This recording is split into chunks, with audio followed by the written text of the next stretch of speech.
తాకట్టులో ఉన్న బంగారాన్ని విడిపించి ఆ రోజున్న మార్కెట్ ధర కట్టి మిగిలిన డబ్బును మీకు అందిస్తుంది కొమ్మూరి గోల్డ్. నమస్తే, నేను ముఖేష్. ఈరోజు మనతో పాటు ఉన్నారు బ్రహ్మశ్రీ నానాజీ పట్నాయక్ గురుగారు. ముఖ్యంగా ద్వాదశ రాశుల వారు లలితా సహస్రనామాల్లో ఏ నామాన్ని చదివితే అద్భుతమైన ఫలితం ఉంటుందో గురువు గారిని అడిగి తెలుసుకుందాం. మేష నుండి కన్య వరకైతే గురువుగారు చెప్పున్నారు. ఈరోజు తులారాశి వారికి ఎలా ఉండబోతుంది, తులారాశి వారు లలితా సహస్రనామాల్లో ఏ నామాన్ని చదివితే బాగుంటుందో అడిగి తెలుసుకుందాం. గురువుగారు నమస్కారం అండి. శ్రీమాత్రే నమః. తులారాశి వారు లలితా సహస్రనామాల్లో ఏ నామాన్ని జపిస్తే బాగుంటుందంటారు? తులా లగ్నం అవనివ్వండి, తులా రాశి అవనివ్వండి, వీళ్ళు లలితా సహస్రనామాలో స్పెసిఫిక్ నామం ఒకటి ఉంటుంది. ఎందుకు ఈ నామాన్ని చేయాలి అనేటువంటిది మీకు క్లారిటీ ఇస్తా. అంటే వేరే నామాలు కూడా చేసుకోవచ్చు, తప్పేం లేదు. కానీ లలితా సహస్రనామాలకంటూ ఒక స్పెసిఫిక్గా వేదమంత్రంతో సమానమైనటువంటి శక్తి ఉంటుంది. మనుషులు రచించినటువంటివి, లేకపోతే సిద్ధపురుషులు రచించినటువంటివి ఇట్లా ఉంటాయి. ఇప్పుడు విష్ణు సహస్రనామాలు మన భీష్మాచార్యులు వారు చెప్పారు. అలాగే దేవతలు అమ్మవారిలో నుంచే వసిన్యాది వాగ్దేవతలుగా 8 కిరణాలుగా బయటకు వచ్చి చెప్పినటువంటిది. వాటిని కూడా అపౌరుషములు అంటారు, అంటే వేదమంత్రంతో సమానంగా చెప్తూ ఉంటారు. అయితే ఈ యొక్క లలితా సహస్రనామాల్లో తులారాశి వారు లేదా తులాలగ్నం వారు ఓం ఇంద్రగోప పరిక్షిప్త స్మరతూనా భజంగికాయే నమః అనే మంత్రం చేసుకుంటూ ఉండాలి. ఇది ఎలా చేయాలి ఏంటి అంటే, వీలైనంత మట్టుకు ఉదయం పూట కానీ సాయంత్రం పూట కానీ చేసుకోవచ్చు. కానీ నేను ఎక్కువ ప్రిఫరెన్స్ ఉదయం పూట చేయమని చెప్తా. ఓకే. ఎందుకు అంటే రకరకాల అలవాట్లు ఉంటాయి. నాన్ వెజ్ అలవాటు ఉంటుంది, కొంతమందికి డ్రింకింగ్ అలవాటు ఉంటుంది, ఎటో తిరిగి వస్తారు, పొద్దున్నంతా పనిచేసి అలిసిపోయి ఉంటారు. అది సాయంత్రం వచ్చేసరికి ఇంకా ఇంకా అన్నం తినేసి శుభ్రంగా పడుకుందాం అనిపిస్తుంది. అంటే అలసిపోయి ఉంటారు కదా. అప్పుడు ఏమవుతుంది, గ్యాప్స్ వస్తాయి మనకి. అలాగే ఉదయం అనుకోండి, మీరు తర్వాత మధ్యాహ్నం పూట ఏం తిన్నా సంబంధం లేదు దానికి. ఇంకోటి ఏంటంటే, ఈ నామం చదివినంత మాత్రం చేత నాన్ వెజిటేరియన్ మానేయాల్సిన అవసరం లేదు. మీకు కనుక ఒకవేళ అంటే ఒక ప్రాణం తీయడం ఎందుకనే కోణం మీ మైండ్లో ఉంటే that is different case. Okay. కాకపోతే ఈ నామాన్ని రోజుకి 48 నిమిషాలు చేయాలి.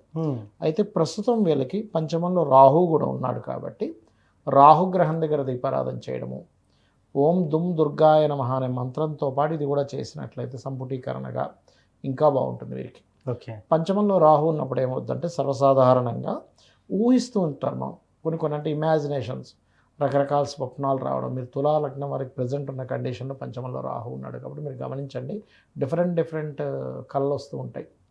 ఇలా అయిపోతుందేమో, అలా అయిపోతుందేమో, ఏదో జరగబోతుందేమో అనేటువంటి స్వప్నాలు వస్తూ ఉంటాయి.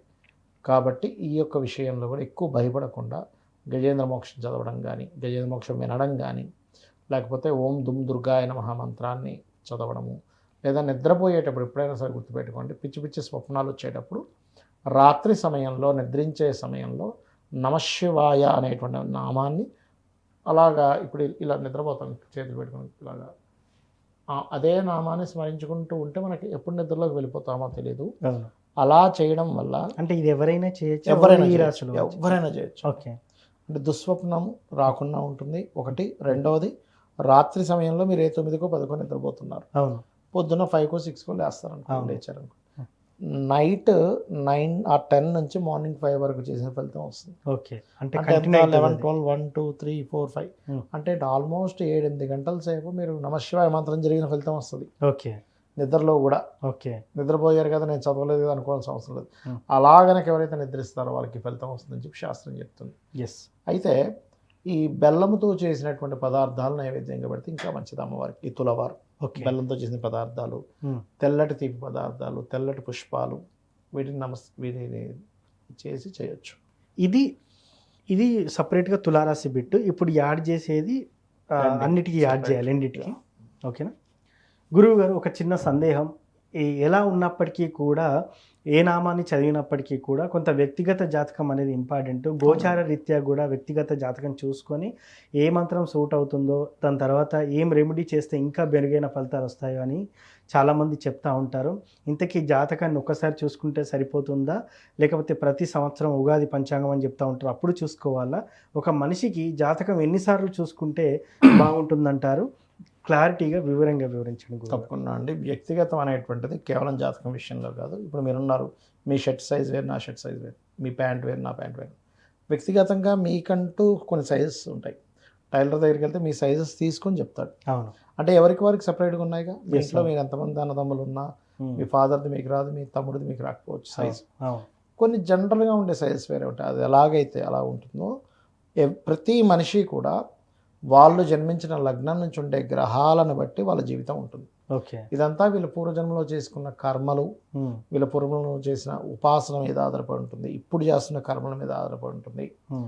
మనసా వాచా కర్మణ అంటారు, వీటి మీద ఆధారపడి ఉంటుంది. అదేవిధంగా మరొక విషయం ఏంటంటే ఇక్కడ లగ్నం అంటే మనిషి ఎందుకు ఎదగలేకపోతున్నాడు అన్నప్పుడు లగ్నభావం ఎలా ఉందో చెక్ చేసుకోవాలి. మనిషికి ధనం ఎందుకు రావట్లేదు? ధనాన్ని ఇచ్చేది కేవలం ధనాధిపతి ఒకటే కాదు. ధనాధిపతి, పంచమాధిపతి, షష్టమాధిపతి, భాగ్యాధిపతి, దశమాధిపతి, లాభాధిపతి వీళ్ళందరూ కూడా ధనాన్ని ఇచ్చే కారకులు అవుతూ ఉంటారు. Yes. దాంతోపాటు రెండో భావాన్ని ఏ గ్రహం ఆక్యుపై చేసింది, అది పాప శుభుడ, దాన్ని బట్టి ధనం వస్తుందా అదే రూపంలో పోతుందా అనేటువంటిది కూడా ఉంటుంది. ఈ రకంగా ఏంటంటే ప్రతి జాతకానికి కూడా గ్రహాల యొక్క స్థితిగతులు చాలా ముఖ్యంగా చూసుకోవాలి, గుర్తుపెట్టుకోండి. ఓకే. అదేవిధంగా ఇక్కడ చాలామంది పూజలు చేస్తూ ఉంటారు. Hmm. మేము పలానా పూజ చేసామండి, నేను పలానా మంత్రం చదివాను, నాకు ఫలితం రావట్లేదు. ఇక్కడ ఏంటంటే ఒకటే గుర్తుపెట్టుకోండి, మీరు అమ్మవారు మిమ్మల్ని తన దృష్టి మీ మీద పడేలాగా మీరు చదివారా? Yes. Point number 1. ఎలా అంటే ఇప్పుడు మీరున్నారండి, మీకు పిఎం మోడీ గారు తెలుసు, అవును. పెద్ద ఫరక్ ఏముండదు తెలియడం వల్ల, కానీ పిఎం మోడీ గారికి మీరు తెలియాలి. అంతే. అంతే కదా. అది ఎలా తెలియాలి? పాజిటివ్ కోణంలో తెలియాలి. అవును. పాజిటివ్ కోణంలో పిఎం మోడీ గారికి మీరు తెలిస్తే పిఎం మోడీ గారు మీకు ఏదైనా సాయం చేయగలుగుతారు. అవును. నెగిటివ్ కోణంలో తెలిస్తే Hmm. రివర్స్ అవుతుంది. అవును. అసలు మీకు తెలియదే ఉంది, అందరికీ ప్రపంచంలో అందరికీ పిఎం మోడీ గారు తెలుసు, అవును. కానీ ఆయన సాయం చేయాలని రూల్ ఏముంది? అదే కదా. ఆయనకి మీరు తెలిస్తే సాయం చేస్తారు. అలాగే దేవతామూర్తి ఆరాధన విషయంలో కూడా మనం చెప్తూ ఉన్నాం కదా, ఈ మంత్రం చేయండి అని. Yes. దేవత తరించేలాగా, మన జన్మ తరించేలాగా చేయాలి పూజ. ఒక Okay. మంత్రం చదువుతున్నామంటే ఆ మంత్రాన్ని ఎంతో ఆస్వాదిస్తూ, చాలామంది కాన్సన్ట్రేషన్ చేయలేకపోతున్నామండి అంటూ ఉంటారు. Yes, దానికి కూడా ఒక మంత్రం ఉంటుంది. Hmm. ఓం రత్నగ్రైవయ్య చింతాకలోల ముక్తాఫలాన్వితాయై నమః చేసుకోవాలి. ఓకే. ఏంటంటే దీని బాహ్యార్థం ఏమిటి అంటే అమ్మవారి రత్నాలు అంటే మెడకు వేసుకున్న రత్నాలు, రత్నగ్రైవయ్య చింతాకలోల ముక్తాఫలాన్విత, చింతాక లోల ఇలాంటివన్నిటిని ధరించిందట. కానీ దాన్నే ఇంకొక అర్థం తీసుకుంటే గ్రైవయ్య అంటే ఇక్కడ మనం మంత్రం ఎక్కడ వస్తుంది? గొంతు నుంచే వస్తుంది కదా, అవును. మనసు నుంచి గొంతు నుంచి వస్తుంది. Yes. దాన్ని రత్నగ్రైవయ్య చింతన చేస్తూ లోలులై జరిగినప్పుడు అప్పుడు మీకు ముక్తి కలుగుతుంది. ఓకే. ఈ సాధనలు ఇవన్నీ ఎందుకు చేస్తామో మనకు ముక్తి కలిగించడం కోసం చేస్తూ ఉంటాం. Yes. అవును. ఓకే. అయితే ఎప్పుడు కూడా జాతక చక్రంలో కొంత పర్సెంట్ పనిచేస్తుంటుంది, అవును. గోచారం కొంత ఎఫెక్ట్ చూపిస్తూ ఉంటుంది. Hmm. మరి ఈ గోచారం ఎంత ఎఫెక్ట్ చూపిస్తుంది అంటే ఇప్పుడు ఉండే పరిస్థితులు, ఇప్పుడు మీరు ఉన్నారు, అవును. బయట వాతావరణం వర్షం పడుతుంది, అవును. మీరు వెళ్ళడానికి మీ దగ్గర బైక్ ఉంది, మీకు శక్తి ఉంది వెళ్ళడానికి, కానీ కొంతసేపు ఆగుతారు. ఎందుకు? Yes. బయట విపరీతమైన వర్షం పడుతుంది. అవును. అది గోచారం. అంటే ఇప్పుడు ప్రస్తుతం గ్రహాలు ఇలా ఉన్నాయి కాబట్టి మీరు ఏదైనా ఒక ధన సంబంధించిన విషయం చేస్తున్నారు అంటే, ఇప్పుడు ఎగ్జాంపుల్ కర్కాటకం వరకు 2వ స్థానంలో కేతు ఉన్నాడు. Yes. సో నవంబర్ వరకు నువ్వు బాబు నీ ధన విషయంలో జాగ్రత్తగా ఉండు. అదేవిధంగా కుంభం వారికి కూడా 2లో శని ఉన్నాడు కాబట్టి ధన విషయంలో జాగ్రత్తగా ఉండంట. Yes. మీనం వారికి ఏలినాటి శని రాశిలో జరుగుతుంది కాబట్టి ఏం చెప్తాం? బాబు నువ్వు కాస్త పనులన్నీ స్లో అవుతుంటాయి, కొంచెం ఓపిక్గా చేసుకో. ఓకే. అదే మేషం వారికి 12లో శని ఏలినాటి శని నడుస్తుంది కాబట్టి ఇన్వెస్ట్మెంట్ చేసేటప్పుడు లాంగ్ టర్మ్ ఇన్వెస్ట్మెంట్ చేయి. Yes. Because of Saturn is the కారక of long term investments. Yes. Short term investments కోసం పాకులాడితే లాస్ వస్తుంది. Yes. నిర్ణయాలు తీసుకునేటప్పుడు పంచమంలో కేతు ఉన్నాడు మేషం వారికి ఇప్పుడు ప్రజెంట్. సో నిర్ణయం తీసుకునేటప్పుడు కాస్త చూసి నిర్ణయం తీసుకో. Yes. ఇలాగ గోచారంలో ఉండే గ్రహాలు ఏంటంటే ప్రజెంట్ కండిషన్ ఎలా ఉంది, బయట వాతావరణం బాగా ఎండ ఉంది అనుకోండి 1 గంటప్పుడు మీరు బయటికి వెళ్ళాలి, అమ్మో 2 గంటలు ఆగి వెళ్తా అంటారు, లేకపోతే Yes. పొద్దున వెళ్ళిపోదామండి మళ్ళీ ఎండ వస్తుంది అంట. Yes. అంటే ఏంటి, బయట ఉండే వాతావరణాన్ని కూడా మీరు చూసుకుంటున్నారుగా, మీకు ఎంత శక్తి ఉన్నా కూడా. అవును. లేదా ఆ వ్యక్తి ఇప్పుడే రాడు అన్నప్పుడు మీరు వెళ్ళరుగా ఇక్కడ నుంచి, Yes. అవును. అని 1 గంటకు వస్తా అన్నాడు, మీరు 9 గంటలకు ఎందుకు వెళ్తారు? అంతే కదా. 12:30 బయలుదేరదాం, హాఫ్ అన్ అవర్లో వెళ్ళిపోతాం అంటాం. అంటే ఒక టైం క్యాలిక్యులేషన్. అవును. అవతల వాళ్ళ మీద ఆధారపడి ఎలా అయితే మనం కొన్ని నిర్ణయాలు తీసుకుంటామో, వాతావరణం కానీ బయట ఉండే మార్కెట్ కానీ, ఇప్పుడు మీరు వీడియోలే చేస్తున్నారు, Yes. అవును. బయట ఏది మార్కెట్లో బాగా వెళ్తుందో దాని మీద వీడియోలు చేస్తారు. ఖచ్చితంగా. ప్రజెంట్ ట్రెండింగ్ ఏది ఉందో దాని మీద చేస్తారు. అవును. కరెంట్ అఫైర్స్ ఏముందో దాని మీద చేస్తారు. అంతేగాని ఎప్పుడో అయిపోయిన విషయం లేకపోతే ఒక నెల రోజుల క్రితం జరిగిన సంఘటన ఇప్పుడు చేస్తూ కూర్చోరు కానీ అంతే కదా మరి. ఎందుకు చేయరు? బికాస్ అది వెళ్ళదు, జనాలు చూడరు. Yes. అవును. అలాగే గోచారం కూడా అలా చెప్తుంది. Yes. ఇది ఒక 15% పనిచేస్తుంది. Yes. మిగిలిందంతా మీ జాతకం ఒక 35 to 40% మీ జాతకం పనిచేస్తూ, కొన్ని ఇంకా మిగతా విషయాలు ఏంటంటే మీరు తీసుకునే నిర్ణయాల మీద కొంత పనిచేస్తూ ఉంటుంది. Yes.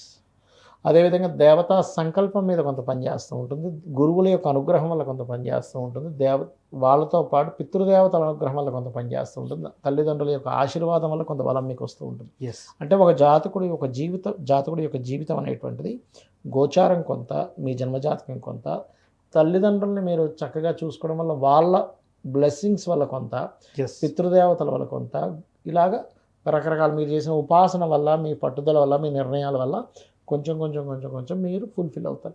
ఇందులో ఎన్ని తగ్గుతూ ఉంటే ఓకే ఆ వ్యక్తి అన్ని విషయాల్లో ఇబ్బంది పడుతూ ఉంటాడు. ఎస్ ఇది చాలా ముఖ్యం.